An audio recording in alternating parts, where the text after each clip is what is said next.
Online തട്ടിപ്പിലൂടെ പണം നഷ്ടമായത് വിശദീകരിച്ച് ഡോക്ടർ ഗീവർഗീസ് മാർ കൂർലോസ്.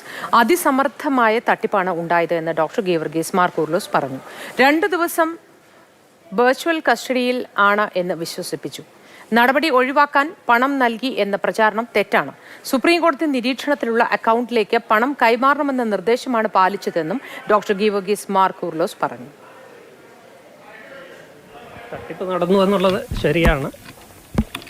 എന്നാൽ അത് സെറ്റിൽമെൻറ്റ് പണം അടച്ചു എന്നുള്ളത് ശരിയായ വാർത്തയല്ല. സെറ്റിൽമെൻറ്റ് പണം അവരെന്നോട് ആവശ്യപ്പെട്ടിട്ടില്ല, ഞാൻ കൊടുത്തിട്ടുമില്ല. അപ്പോൾ ക്യാമറ ഓൺ ചെയ്ത് ഞാൻ വെക്കണം, അപ്പോൾ അവരുടെ ഡിജിറ്റൽ കസ്റ്റഡിയിലാണ് എന്ന് പറഞ്ഞ് ചോദ്യം ചെയ്യൽ തുടരും. ഞാൻ പറഞ്ഞു എൻ്റെ കയ്യിലുള്ള പൈസ മുഴുവൻ ഞാൻ നിങ്ങളുടെ സീക്രട്ട് സർവീസ് അക്കൗണ്ടിലേക്ക് മാറ്റിക്കഴിഞ്ഞല്ലോ, ഇനിയിപ്പോൾ എൻ്റെ പൈസ ഇല്ല. അപ്പോൾ അദ്ദേഹം പറഞ്ഞൊരു 2 ലക്ഷം രൂപ മതി എന്നും പറഞ്ഞാണ് വരുന്നത്. അപ്പോൾ ഞാൻ പറഞ്ഞു absolutely no way, I can't എന്ന് റിപ്ലൈ കൊടുത്തു. വിവരങ്ങളുമായി CK അഭിലാൽ ചേരുന്നു. അഭിലാൽ, ഇത് എങ്ങനെയാണ് തട്ടിപ്പ് നടന്നത്? അത് സംബന്ധിച്ച വിശദാംശങ്ങൾ പറയൂ. മധു, സമൂഹ മാധ്യമങ്ങളിലൂടെയും നേരിട്ടും പൊതുസമൂഹവുമായി നിരന്തരം ബന്ധപ്പെടുന്ന ഒരാളാണ് ഡോക്ടർ ഗീവർഗീസ് മാർ കൂർലോസ്. ഒപ്പം തന്നെ ഏറെ സഞ്ചരിച്ചിട്ടുള്ള ആളാണ്, ലോകപരിചയമുണ്ട്. ഒപ്പം തന്നെ വിദ്യാസമ്പന്നനായിട്ടുള്ള ഒരാൾ കൂടിയാണ്. അങ്ങനെയുള്ള ഒരാളാണ് ഈ സൈബർ തട്ടിപ്പിന് ഇരയായിട്ടുള്ളത് എന്നുള്ളതാണ് ഈ വിഷയത്തിൻ്റെ ഏറ്റവും പ്രധാനപ്പെട്ട വസ്തുത. സമൂഹ മാധ്യമത്തിൽ അദ്ദേഹം തൻ്റെ കോൺടാക്ട് നമ്പർ അടക്കം ഷെയർ ചെയ്യുകയും ചെയ്തിരുന്നു. ചുരുക്കത്തിൽ ഈ സമൂഹ മാധ്യമ അക്കൗണ്ടിലൂടെ അദ്ദേഹത്തിൻ്റെ വിശദാംശങ്ങൾ കൃത്യമായി മനസ്സിലാക്കിയുള്ള ഒരു തട്ടിപ്പാണ് ആസൂത്രണം ചെയ്തത്. ഈ മാസം 2-ാം തീയതി ഉച്ചയ്ക്ക് വാട്സപ്പിൽ വീഡിയോ കോൾ വരികയാണ് ഉണ്ടായത്. അദ്ദേഹത്തിൻ്റെ പേരിൽ മുംബൈയിൽ ഒരു അക്കൗണ്ട് ഉണ്ടെന്നും അതുവഴി കള്ളപ്പണ ഇടപാട് നടക്കുന്നുണ്ട് എന്നും ഇദ്ദേഹത്തെ വിശ്വസിപ്പിച്ചുകൊണ്ട് CBI ഉദ്യോഗസ്ഥർ എന്നുള്ള വ്യാജേനയാണ് തട്ടിപ്പ് സംഭാഷണത്തിൻ്റെ തുടക്കം. അദ്ദേഹം വെർച്വൽ കസ്റ്റഡിയിൽ തുടർന്ന്, അതായത് 2-3 ദിവസങ്ങളിൽ പൂർണ്ണമായും പകൽ സമയങ്ങളിൽ വെർച്വൽ കസ്റ്റഡിയിലാണ് ഉണ്ടായിരുന്നത്. അങ്ങനെ വിശ്വസിപ്പിക്കുകയാണ് ഉണ്ടായത്.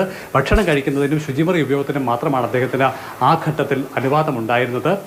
അദ്ദേഹത്തിൻ്റെ അക്കൗണ്ട് വിശദാംശങ്ങൾ ഇവർ ആവശ്യപ്പെട്ടു. 3 ബാങ്ക് അക്കൗണ്ടുകളിലായി അദ്ദേഹത്തിന് ഏറെക്കുറെ 13.5 ലക്ഷം രൂപയോളം ഉണ്ടായിരുന്നു. അത് അദ്ദേഹം തന്നെ ഈ ചോദ്യം ചെയ്യൽ എന്ന തരത്തിൽ ക്രമീകരിച്ച ആ സീനിൽ വിശദീകരിക്കുന്നു. അങ്ങനെ ഈ അന്വേഷണം പൂർത്തിയാകുന്നത് വരെ സുപ്രീം കോടതിയുടെ നിരീക്ഷണത്തിലുള്ള ഒരു പ്രത്യേക അക്കൗണ്ടിലേക്ക് ഈ പണം മുഴുവൻ കൈമാറണമെന്നുള്ള നിർദ്ദേശം വന്നു. അങ്ങനെ ഇതൊരു അന്വേഷണമാണ് എന്ന് കണക്കാക്കി വിശ്വസിച്ച് അദ്ദേഹം തുക നേരിട്ട് ബാങ്കിൽ പോയി പിന്നീട് കൈമാറുകയാണ്. അത് ഏറ്റവും ഒടുവിൽ സമീപകാലത്ത് അദ്ദേഹത്തിൻ്റെ അക്കൗണ്ടിൽ നിന്നും 1,70,000 രൂപ പിൻവലിക്കപ്പെട്ടു എന്ന് അവർ അവകാശപ്പെട്ടു. പക്ഷേ അദ്ദേഹത്തിൻ്റെ ഓർമ്മയിൽ അങ്ങനെ ഉണ്ടായിരുന്നില്ല. എന്നാൽ ഈ പണം കൂടി തിരികെ വേണം എന്ന് ആവശ്യപ്പെട്ട ഘട്ടത്തിൽ മറ്റൊരു വൈദികൻ്റെ കൈവശമുണ്ടായിരുന്ന 1,70,000 രൂപ കൂടി ഈ സംഘം നിർദ്ദേശിച്ച സുപ്രീം കോടതിയുടെ നിരീക്ഷണത്തിലുള്ളതെന്ന് വിശ്വസിപ്പിച്ച അക്കൗണ്ടിലേക്ക് കൈമാറുകയാണ് ഉണ്ടായത്. അങ്ങനെ കഴിഞ്ഞ ഒരു 2 മുതൽ 7 വരെയുള്ള ദിവസങ്ങൾക്കിടയിൽ ആകെ 15,11,000 പരം രൂപയാണ് അദ്ദേഹത്തിന് നഷ്ടപ്പെട്ടത്. ഏറ്റവും ഒടുവിൽ ഈ പണം 1,70,000 രൂപ കൂടി കൈമാറിയ ശേഷം